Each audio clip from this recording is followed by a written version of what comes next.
makes a satisfying puzzle is not an exact science. There's a lot that goes into making everything feel fair, fun, and challenging, which is then cultivated into that perfectly satisfying Eureka! The puzzle can't be too easy, but it can't be impossible. The player's logical reasoning and problem-solving skills should be tested utilizing elements that are established to be observed, adapted, and MacGyvered in such a way that fits the game's rules and logic. The result of solving a puzzle should be, oh, or the aforementioned Eureka! However, if your result is, what the fuck, are you fucking kidding me? That was fucking it? Well then fuck dude, you done fucked up. The game will be looking at an example of doing all of this wrong. It's Half-Life Blue Shift. Yeah, sorry about the thumbnail, I won't be talking about Portal. I mean like shit dude, legit. It's 2019. How else am I gonna get you to watch a Half-Life video? You swindled me! If you're like most people, then you probably don't know anything about me. So let's get one thing out of the way. I love Half-Life. Here's my general tier list. I consider Half-Life 2 to be one of my favorite games, if not my favorite of all time, yada yada. But this isn't about how much I love this franchise. This is about how much of a colossal failure Blue Shift is at everything it tries to do. Specifically puzzles. Blue Shift retains the core aspect of Half-Life's mechanics, and that's just an expansion pack of the base game. You got 1990 Quake Engine movement and shooting, with Half-Life's own beefed up AI, lighting, and sound design. That's all solid. And coming into Blue Shift, you're all like, damn, these HD models are hot. Garbage! Turn that shit off! There we go. You can't shoot a donut, you fat idiot. Oh hey, explosive barrels. Let me just shoot through this fence. Oh, yeah, how stupid of me. You can't shoot through small holes in Half-Life. Yeah, like, remember when that guard had that shotgun and I couldn't save him from the zombie in time because there was, like, a big fence in the way? Oh shit, wait, I did save him. Yeah, like, dude, shooting through a small hole in a metal fence? What game you think you're playing? I don't know, something like Half-Life? Fuck, dude. Stupid. Nah, dude. You gotta arbitrarily crawl up this vent, talk to this dude, or don't, then shoot the barrel from a bird's eye view. And that element right there is the fundamental issue with just about every puzzle in the game. It's not that it's particularly hard, nor is it the fact that the solution to the puzzle isn't clear from a first glance. It's that the game takes established principles from the prior games and skews them for the sake of creating a false challenge. Like, yeah game, I feel real smart for taking a detour. It's like those logical thinking questions your math teachers would give you around middle school or maybe in like the start of high school. Let me actually give you one of those real quick. This is Jim and James. Jim and James walk outside to go to the store, but they forgot their umbrella. But when they got to the store and went inside, they weren't wet. Why aren't they wet? Okay, so feel free to pause the video and think about that. I'll give you like a 3, 2, 1 and then a stop. Ready? 3, 2, 1, stop. Okay, go. The answer is it's not even raining, so they don't need the umbrella. Now, if you got that right, you're probably just thinking, oh, fuck you. If you got that wrong, you're probably still thinking, oh, fuck you. That's due mostly to the fact that there isn't really anything intrinsically challenging about the puzzle. It's just trying to see if you can sift through inconsequential details to recognize the big picture in what's fundamentally an ass-backwards way. I actually have a very distinct memory of getting called on to answer that exact question in school, and I was just like, it's not raining? And my teacher said I was right. I didn't feel smarter, I actually almost felt stupider.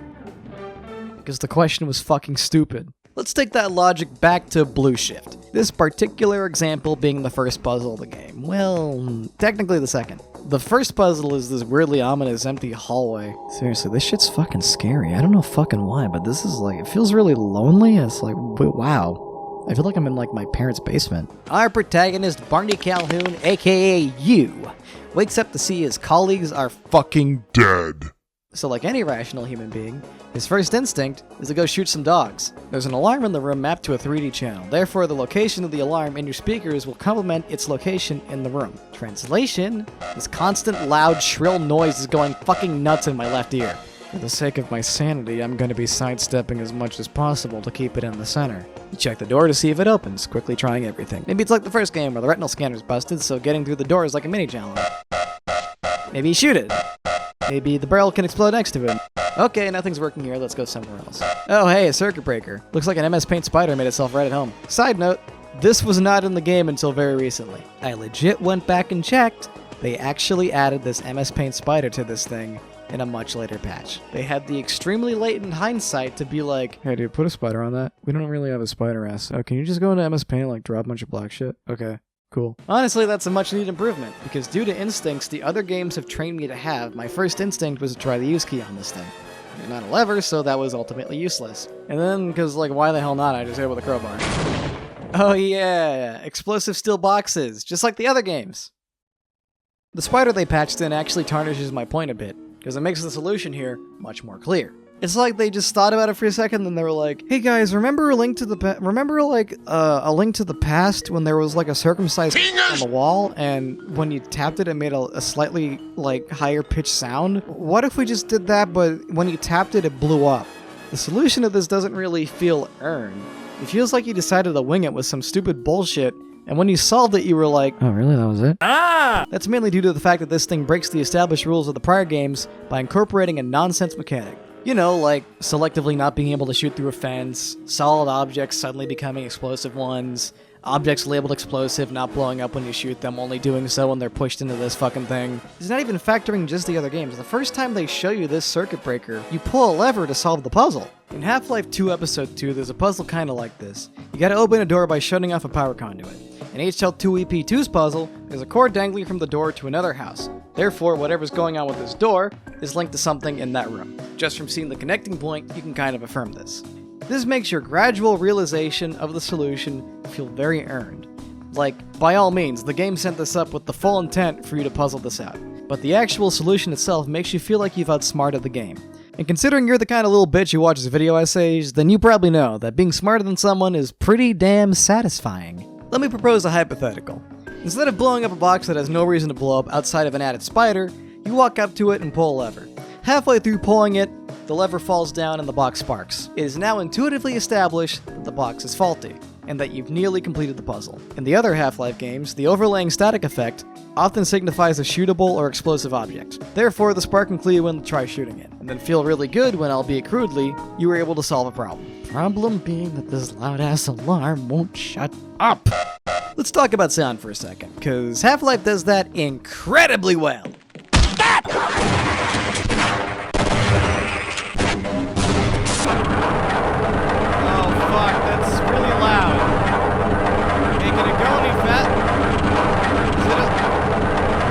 Another aside, this game is almost unnecessarily stingy with its health and ammo early on in the game. Here we can see incredible footage where I have 5 health and no bullets left from fighting a long hallway of Vortigaunts. Oh yeah, that's a good memory. Oh, this part's great. Yeah. See here? This is me lobbing grenades around a corner at a bunch of head crabs, so when they jump around the corner, they don't insta-kill me. I mean, my funeral, I guess. I play all these games on hard, but Half-Life and Opposing Force never felt unfair on higher difficulties. You had a reasonable arsenal of weapons with varying degrees of appropriate situational use. The levels all felt like they were designed around this, you know, like a basic difficulty curve.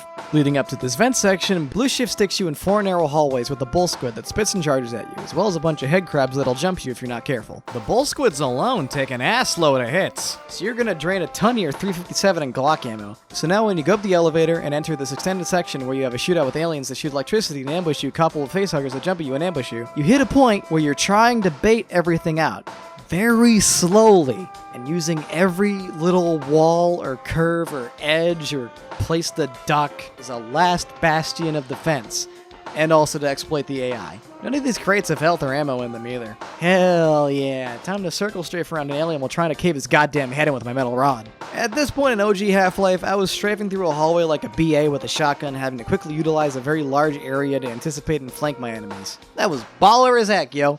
And I felt like I was part of an action movie. And despite the aforementioned courtesy of them adding a spider, this here spider, on a circuit breaker, the Steam port overall is incredibly buggy. If you're on a widescreen monitor, be damn sure to turn on raw mouse input, or else your timeless classic is gonna look just like this. Good morning, and welcome to the Black Mesa Transit System. This audio is provided for the comfort. Also, be sure you have the crowbar equipped whenever you enter an autosave or a quick save. Equip anything else, and the second you load, it's wait, stop, until you switch weapons. Going back real quick to the design implementation of the AI, this wide open area with limited cover does not do a very good job of complementing the Marines' squad-based tactics. The battles boil down to a very basic war of attrition, where neither of you have very much cover, so you're just trying to stay as far away as possible to screw with their accuracy, instead of actually having to run and gun through an environment with ample interest in Why is the shotgun more punishing than the machine gun at this range? This game is a goddamn mess. I came into this with the intent to just talk about vapid puzzles. Oh yeah, puzzles. They suck. It's all doable, not terribly challenging, but you meander about the solution in the same way you'd meander about the solution to a trick question. Look at this image. What does it mean? Here's the answer. It means behind enemy lines. Look at this image. What does it mean? You fucked up, man.